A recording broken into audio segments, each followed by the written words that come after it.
Making notes and records is central to Reggio Emilia teaching practices.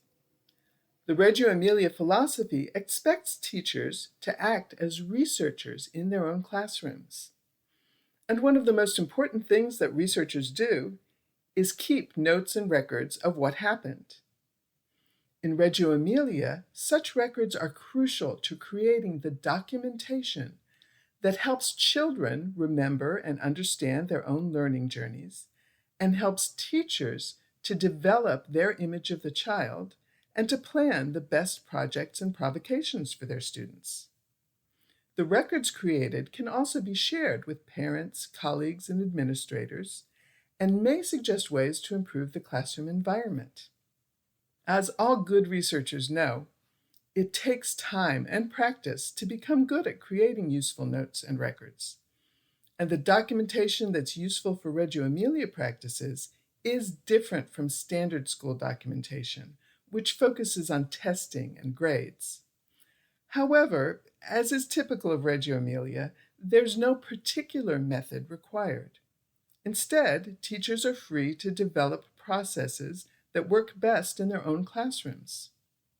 Taking some time to focus on the process of taking notes and making records can help you decide which documentation methods work best for you. One of the first things you'll need is a clear understanding of any relevant laws and rules regarding making, keeping, and sharing records of classroom activities. Take whatever steps are needed for you to get that clear understanding, including asking administrators for guidance or for a written description of the rules. Understanding the goals of the rules, such as protecting student privacy, is important, but so are the details. For example, you might be allowed to include photographs of faces when exhibiting a class project in the school hallway, but not in a school newsletter or a public venue. Photos might be allowed when parents have given permissions or when individual children are not identifiable. For example, photos of students' hands working on projects. Whatever the laws and rules are, one of your goals in this activity is to practice creating and using good documentation while following those rules. Another is to discover which note-taking and record-making processes are easiest and most useful to you. So once you know what the rules are, what you'll need is the equipment to try a few different methods that you think might work for you.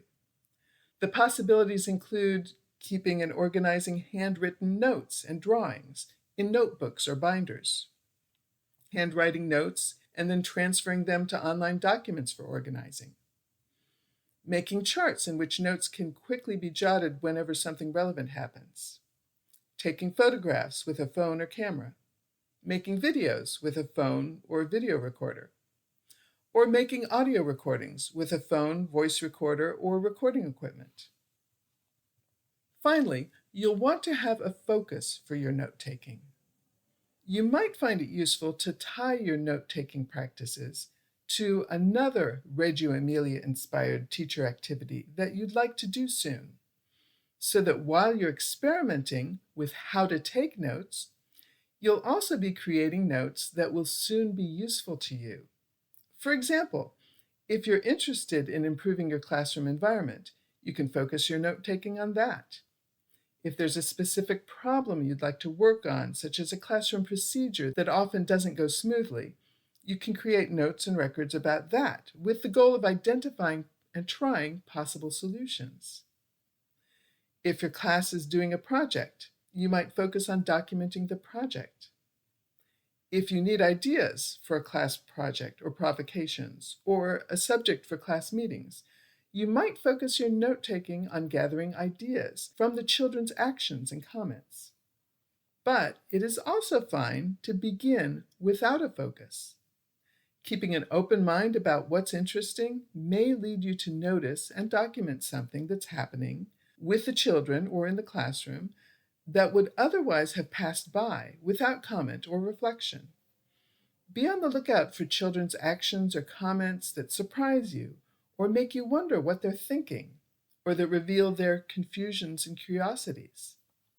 Listen for lively or thoughtful disagreements among the children that reveal differences in how they view the world, or for indications that certain activities or subjects hold their attention or interest, or for evidence that something in your classroom procedures is not working well, for some or for all of the children, or for yourself.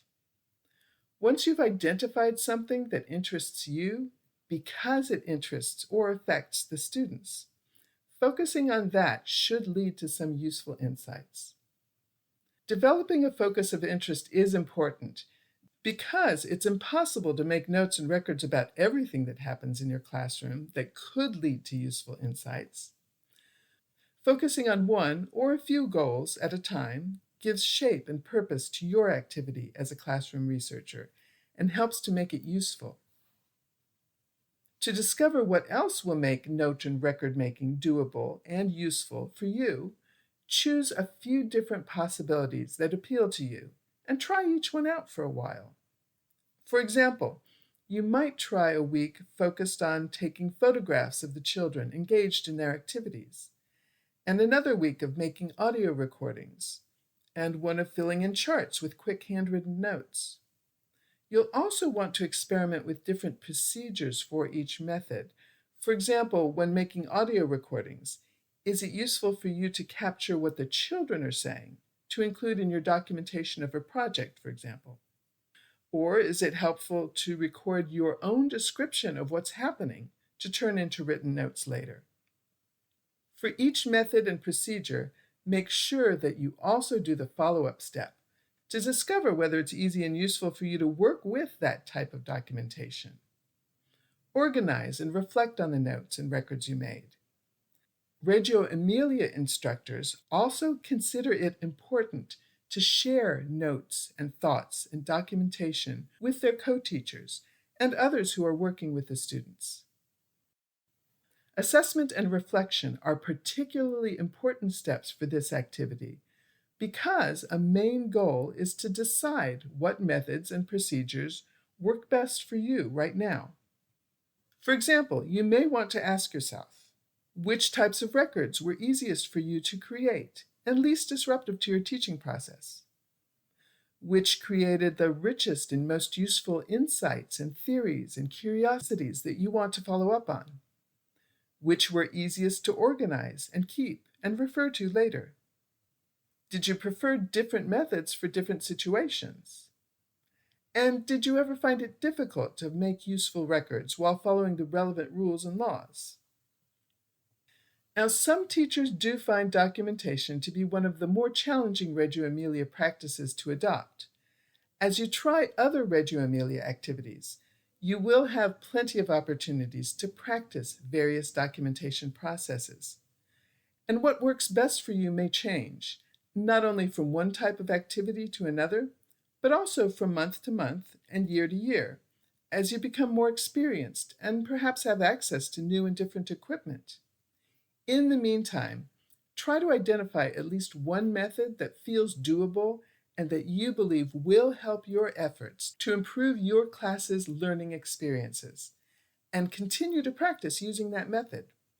With practice, you will continue to become more adept at creating useful documentation to strengthen and underpin all of your efforts in the classroom.